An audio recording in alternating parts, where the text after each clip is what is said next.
Stove on చేసి కళాయి పెట్టి నూనె పోసి బాగా కాగనివ్వాలి. ఇంకొంచెం కాగాలి ప్రణతి.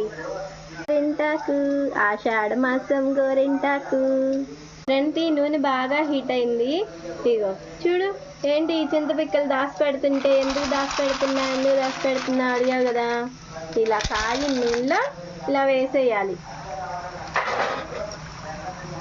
ఇలా కొంచెం సేపు వేగాలి. కొంచెం ఎర్రడాలుగా అసలే ఎర్రగా ఉంటాయి, ఇంకొంచెం కలర్ మారాలి.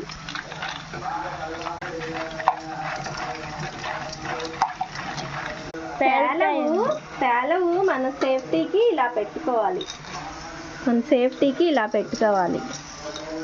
పేలవు భయపడకండి. ఇగో చూసారా బాగా వేగినాయి. వీటిని చింతపిక్కలు తినండి, మోకాళ్ళల్లో గుజ్జు పెరిగిద్ది, మోకాళ్ళ నొప్పులు తగ్గుతాయి అంటారు కదండి.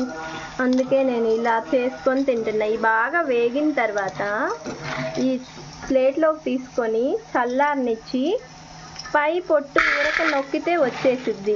నొక్కలేదనుకో ఒక్కసారి గుండ్రాయి పెట్టి అలా గుద్దితే పై పొట్టు ఊడొచ్చేసిద్ది. లోపల ఇత్తనం ఉంటుంది, ఎర్రడాలుగా ఉండిద్ది, బాగా కరకరలాడుతా బాగుంటుంది. కొంచెం బఠానీ గింజ కంటే ఇంకొంచెం గట్టిగా ఉండిద్ది అంతే. బఠానీ గింజ కంటే ఇంకొంచెం గట్టిగా ఉండిద్ది అంతే.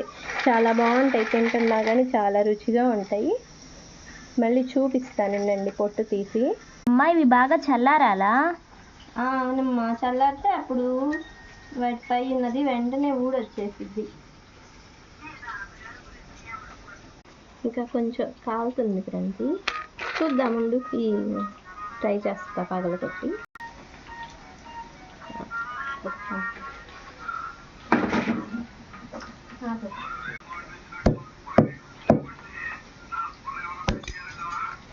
మరి గట్టిగా పగల కొట్టకు, పైన బెరడు ఊడేలాగా కొట్టు చాలు.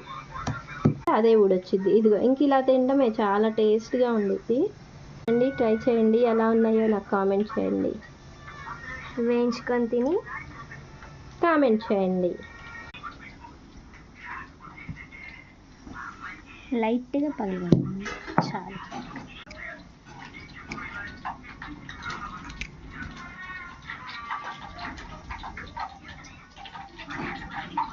ఇదిగో ఇలా అన్నీ పొట్టు తీసేసుకొని తింటే చాలా చక్కగా ఉంటాయి.